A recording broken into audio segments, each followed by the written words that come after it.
A paz do Senhor para todos. A fé de Abraão nas promessas de Deus. Mais uma lição do segundo trimestre. A segunda lição, número 2. O texto áureo diz assim: E apareceu o Senhor a Abraão e disse: A tua semente darei esta terra. E edificou ali um altar ao Senhor que lhe aparecera. Gênesis capítulo 12, versículo 7.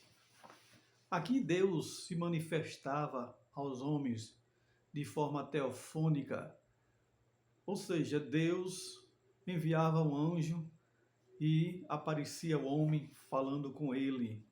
Não era o próprio Deus, mas era um anjo, o anjo do Senhor, que muitas vezes Deus permitia que ele viesse falar com o homem.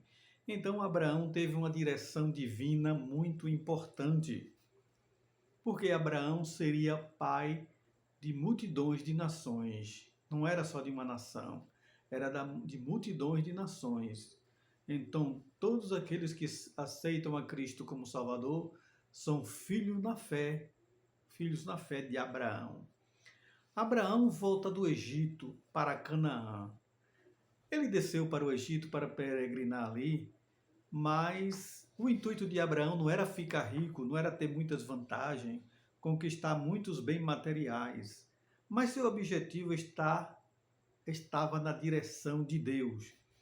Isso é muito importante nas nossas vidas, estarmos na direção do Senhor. Então, a intenção dele não era ficar famoso, conquistar muitas terras, muitos bens materiais, mas era a vontade do Senhor. O que o Senhor quisesse, ele estava à disposição para fazer. Seu objetivo é estar na direção de Deus. Ou seja, Abraão e Ló já tinham muitas posses. Abraão não era ganancioso, nem avarento.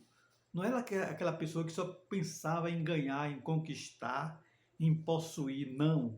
Ele seguia com muita cautela os caminhos que Deus escolhera para ele. Em desavença entre pastores de Ló e de Abraão, ele apresentou uma proposta generosa, ou seja, ele disse para Ló: se você escolher a direita, eu irei para a esquerda. Se você escolher a esquerda, eu irei para a direita. Mas Ló, ele olhou para as campinas de Sodoma, umas campinas verdejantes, muita prosperidade na sua frente, nos seus olhos, mas ele esqueceu de um detalhe muito importante, que é olhar o caráter dos moradores de Sodoma e o que poderia acarretar para a sua vida e para a sua família. Ló escolheu ir para as campinas de Sodoma, mas os moradores de Sodoma eram muito maus e grandes pecadores contra o Senhor. Gênesis capítulo 13, versículo 12 e 13. Então, os pastores de Ló tiveram desavença com